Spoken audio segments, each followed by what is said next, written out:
দিয়েছিল। মায়ানমারে একজন সাধু বেরিয়ে বললো যেখানে 786 আছে সেই দোকানে খাবে না কোনো হিন্দু, যে দোকানে মুসলমান তৈরি করবে কোন জিনিস সেই জুতো পরবে না কোনো হিন্দু, যে দোকানে মুসলমান কোন রান্না করবে সেই দোকানে আমরা থাকবো না, আমরা করব না। কিন্তু আমরা কি করছি?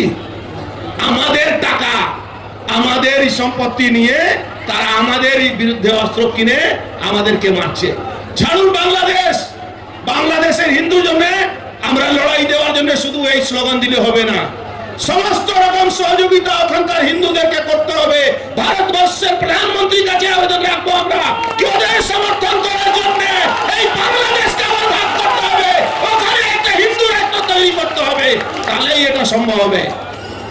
বাংলাদেশের হিন্দু জন্য ছাড়ুন, বাংলা পশ্চিমবাংলা আজকে যে সনাতনী আমরা উপস্থিত হয়েছে না, বহু সনাতনী আসেন বসে বসে দেখে বলছেন আরে এরা পাগল আছে, আমরা হিন্দু মুসলমান একসঙ্গেই থাকবো, হিন্দু মুসলমান একসঙ্গে